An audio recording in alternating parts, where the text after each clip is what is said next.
जितनी बड़ी मुसीबत उतना बड़ा प्रोपेगेंडा। पिछले 11.5 साल की मोदी सत्ता का ये एक सिद्ध फार्मूला रहा है। गुजराती जोड़ी को जब भी एहसास होता है कि बड़ी मुसीबत में फंसने वाले हैं, सवालों का जवाब देना मुश्किल हो जाएगा, तो कुछ न कुछ ऐसा एक्शन सामने आता है जिसके बहाने गोदी मीडिया और आईटी सेल सवालों को ढकने का काम करता है। चर्चा हो रही थी कि 5 अगस्त को राहुल गांधी केंचुआ की पोल खोलेंगे। 6 महीने की रिसर्च में कांग्रेस ने जो कुछ सबूत जुटाए हैं वो सबूत सामने रखे जाएंगे चुनावी चोरी के, और देश को बताया जाएगा कि किस तरीके से चुनाव आयोग वोट घोटाला कर रहा है भाजपा के लिए। इन सारी बातों के साथ राहुल गांधी और कांग्रेस 5 तारीख का ऐलान कर रहे थे। उन्होंने तो यहां तक दावा कर दिया कि ये एटम बम है, फटेगा तो चुनाव आयोग कहीं नजर नहीं आएगा। मगर समझने वाली बात यह है कि 5 अगस्त की तारीख मोदी शाह के लिए भी खास है। इस तारीख पर कई बड़े फैसले इतिहास में हुए। अब पिछले कुछ ही घंटों में भारत के प्रधानमंत्री से लेकर गृह मंत्री तक सबने राष्ट्रपति से मुलाकात की है। वहीं से सवाल पैदा हो गया है कि क्या कुछ बड़ा होने वाला है, और इसका एक इशारा पूर्व चीफ जस्टिस डीवाई चंद्रचूड़ ने भाजपाई विचारधारा के हिसाब से महाराष्ट्र से दे दिया है। क्या है ये इशारा, जरा ध्यान से समझिएगा। पूरे देश में उथल पुथल मचाने की नई कहानी नजर आती है। पूरे मसले पर विस्तार से चर्चा करेंगे। साथ ही बात होगी कि जब देश की जनता सत्ता, सेठ और न्यायपालिका से निराश हो जाती है तो अपने लोकतांत्रिक अधिकारों का प्रयोग करने के लिए मजबूर होती है, यानी सड़क पर उतरती है। क्या ऐसा ही हाल भारत में हो चुका है और इसकी शुरुआत महाराष्ट्र की जनता ने कर दिया है? क्या एक सेठ ने सत्ता से लेकर न्यायपालिका तक सबको अपनी जेब में ठूस लिया है? क्या ये बात जनता को समझ में आ गई है और अब सड़क पर उतरने के सिवाय कुछ बचा नहीं है? ये मसला बड़ा गंभीर है। पूरी कहानी को ध्यान से सुनिएगा और देखिए किस तरीके से कितना भयावह नेक्सस नजर आ रहा है। कर लो दुनिया मुट्ठी में वाला।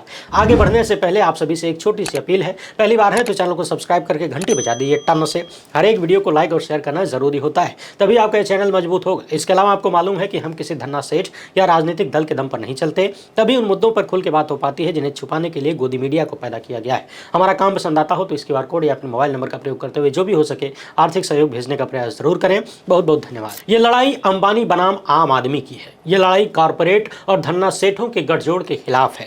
ये लड़ाई न्यायपालिका के उस फैसले के खिलाफ है जो भरोसे के संकट का सामना कर रही है। मामला एक जानवर का है मगर दांव पर पूरी व्यवस्था है। सवाल यह है कि क्या ये देश, ये सिस्टम अंबानी के बाप दादाओं का है? क्या सरकार, संसद और सुप्रीम कोर्ट अंबानी का गुलाम है? क्योंकि महाराष्ट्र के कोल्हापुर की जनता अंबानी के खिलाफ सड़कों पर उतर आई है और ये सवाल उन लोगों के हैं क्योंकि जनता को न्यायपालिका से न्याय नहीं मिला और वे अपनी महादेवी को वापस पाने के लिए अंबानी के खिलाफ सड़कों पर उतर आए हैं। एक दौर था जब अदालतें बोलती थीं तो लगता था कि न्याय की आवाज गूंज रही है, मगर जब वही अदालतें जनता की भावनाओं को कुचल देती हैं तो सड़कें बोलने लगती हैं।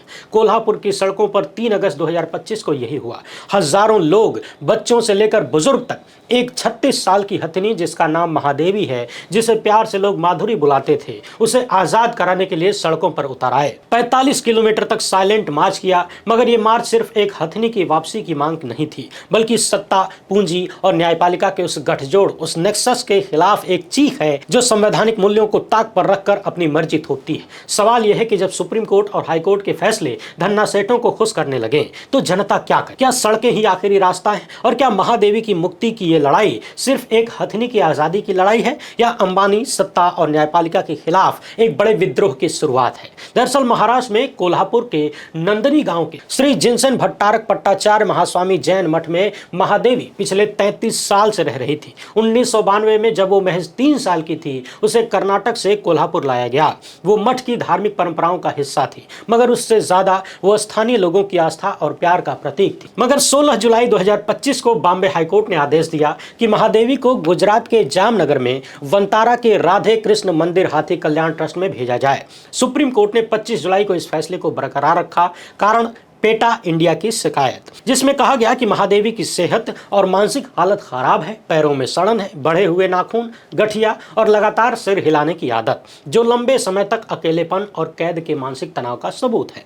याद रखिए इन पेटा वालों को, इनको ध्यान में रखिएगा क्योंकि इनका ही कच्चा चिट्ठा खुलने वाला है। और कोल्हापुर के लोगों का सवाल है कि महादेवी की हालत क्या इतनी खराब थी कि उसे 33 साल की आस्था और परंपरा से छीनकर 1200 किलोमीटर दूर जामनगर भेजना जरूरी था? क्या लोकल लेवल पर उसकी देखभाल नहीं हो सकती थी। और सबसे बड़ा सवाल कि जब वंतारा का मालिक एक धन्ना सेठ अंबानी है, मोदी का मित्र है, तो कोर्ट या सिस्टम उसे सरकार के हवाले न करके जू के हवाले क्यों किया गया? ऐसे तो सुप्रीम कोर्ट को इस देश के सभी नागरिकों, जानवरों की देखभाल का ठेका अंबानी को दे देना था। सवाल यह है कि महादेवी को वंतारा भेजा जाना क्या सिर्फ एक हथिनी की सेहत का सवाल है, या सत्ता और पूंजी के गठजोड़ का एक और नमूना जिस पर न्यायपालिका ने अपनी मुहर लगाई है? साइलेंट मार्च की अगुवाई करने वाले महाराष्ट्र के पूर्व सांसद राजू शेट्टी ने कहा कि महादेवी की आंखों में आंसू थे जब उसे वंतारा ले जा रहा था। वहां पहले से 225 हाथी हैं, फिर भी उन्हें महादेवी चाहिए थी। और यह सवाल सिर्फ भावनाओं का नहीं बल्कि उस व्यवस्था का है जो जनता की भावनाओं को ताक पर रखकर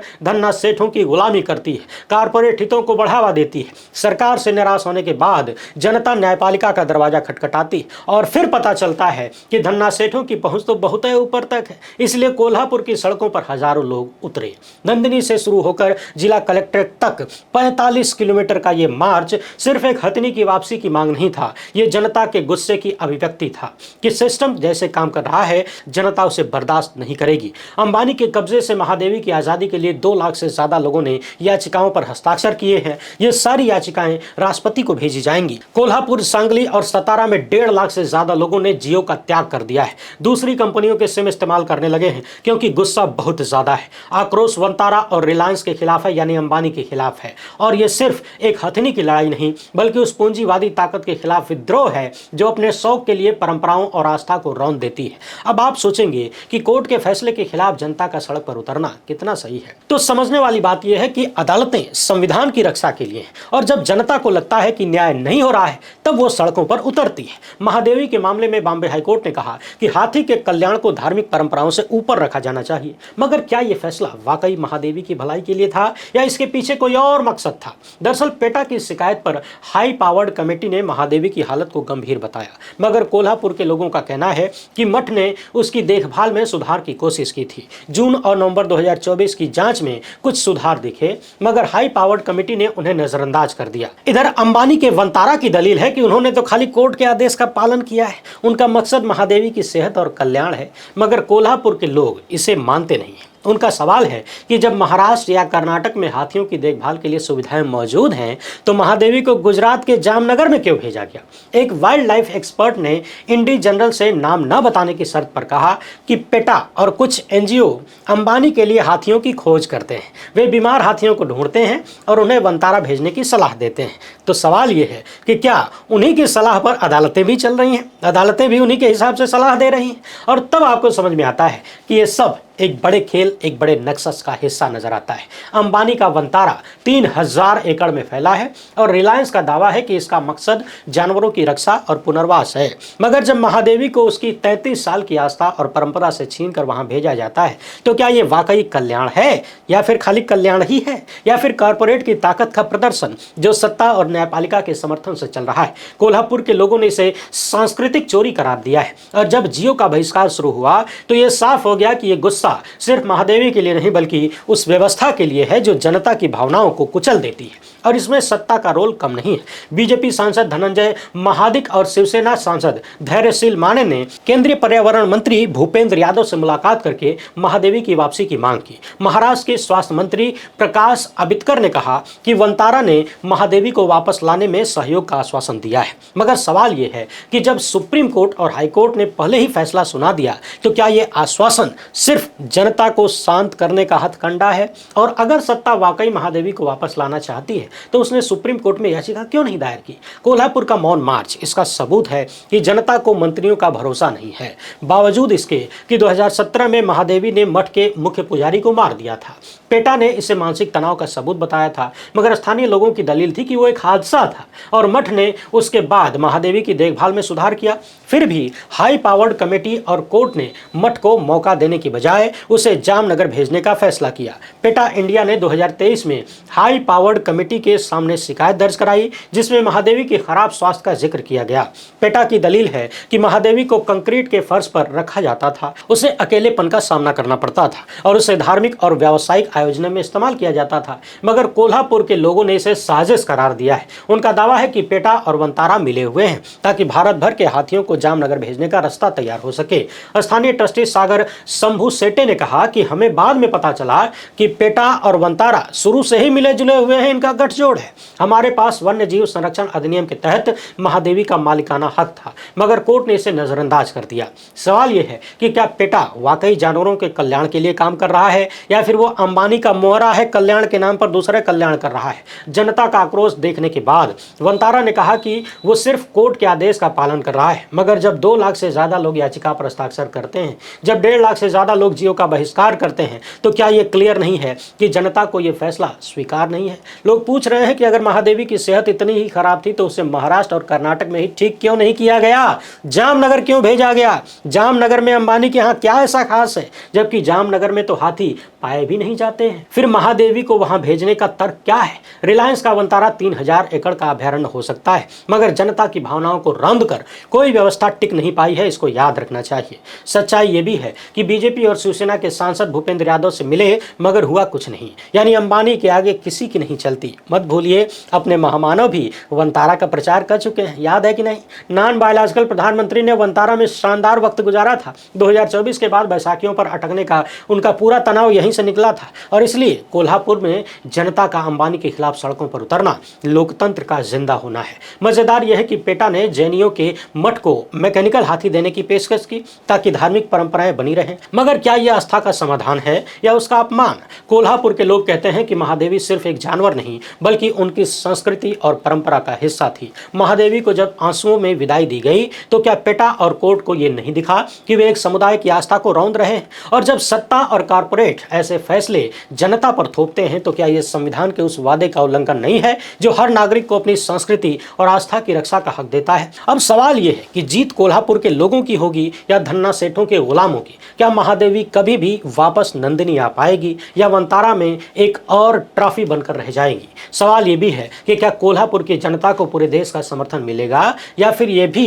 अखबार के किसी कोने में सिमट कर रह जाएगा, क्योंकि जनता का ध्यान भटकाने का काम फिर से शुरू होने वाला है। अटकलें लगने लगी हैं कि महीना अगस्त का है, क्योंकि 3 तारीख को महामानव और उनके राइट हैंड अमित शाह ने राष्ट्रपति से मुलाकात की। उसी दिन, ठीक उसी दिन मुंबई में पूर्व चीफ जस्टिस DY चंद्रचूड़ ने यूनिफॉर्म सिविल कोड की मांग कर दी। कह दिया कि संविधान भी UCC की वकालत करता है, और 5 अगस्त वो तारीख है जब 2019 में अनुच्छेद 370 को बदल करके कश्मीर की स्वायत्तता को एक झटके में छीन लिया गया। तो क्या इस 5 अगस्त को भी कुछ होने वाला है। दरअसल पूर्व CJI चंद्रचूड़ ने शशि थरूर की किताब आवर लिविंग कॉन्स्टिट्यूशन के लॉन्च पर कहा कि संविधान में UCC की बात स्पष्ट है और 75 साल बाद अब समय आ गया है कि इस लक्ष्य को हासिल किया जाए। सुनने में यह संवैधानिक लगता है, मगर जब आप इस बयान को उस संदर्भ में देखते हैं कि पिछले साढ़े 11 साल में इस सत्ता ने बार बार संवैधानिक मूल्यों को अपने हिसाब से तोड़ा मरोड़ा है, तो संदेह बढ़ता है। क्या चंद्रचूड़ का UCC की वकालत करना वाकई संविधान की पुकार है या सत्ता के एजेंडे को कानूनी चोला पहनाने की कोशिश है।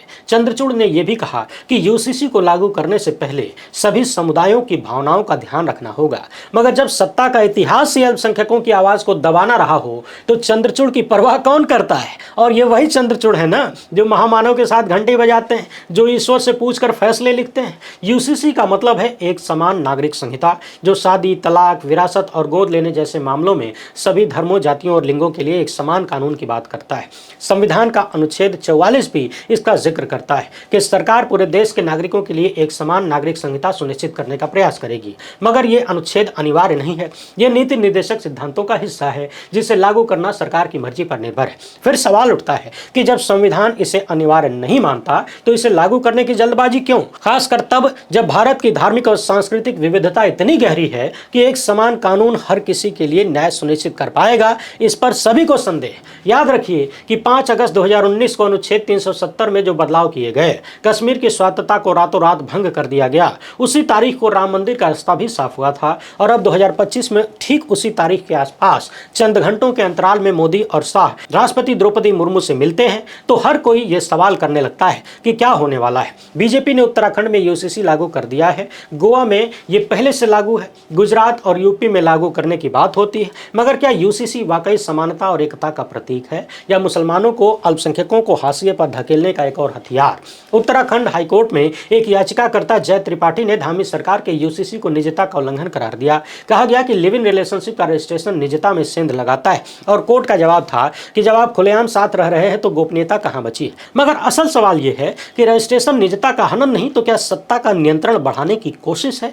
चंद्रचूड़ का यूसीसी का समर्थन करना कोई पहला मौका नहीं है जब रिटायर्ड जजों ने सत्ता के सुर में सुर मिलाया हो। पूर्व सीजेआई रंजन गोगोई ने भी यूसीसी को राष्ट्रीय एकता के लिए जरूरी करार दिया था, मगर क्या ये एकता सभी समुदायों को साथ लेकर चलेगी या एक खास विचारधारा को थोपने का जरिया बनेगी। गोगोई ने गोवा की बात की थी, वहां पहले से यूसीसी लागू है, मगर गोवा की सांस्कृतिक और सामाजिक पृष्ठभूमि पूरे देश से अलग है। क्या एक ही कानून भारत की विविधता को समेट सकता है, और अगर नहीं तो क्या यह संविधान के अनुच्छेद 25 और 26 के तहत नागरिकों को मिली धार्मिक स्वतंत्रता की गारंटी का उल्लंघन नहीं है। सुप्रीम कोर्ट के जज जो जल्द ही भारत के चीफ जस्टिस होने वाले हैं यानी जस्टिस सूर्यकांत ने कहा है कि न्याय का हृदय मानवीय ही रहना चाहिए। यह बात यूसीसी पर भी लागू होती है और कोल्हापुर की महादेवी हथनी पर भी। सवाल यह है कि कोर्ट ने जब महादेवी को वंतारा भेजा तो क्या उसका फैसला मानवीय था।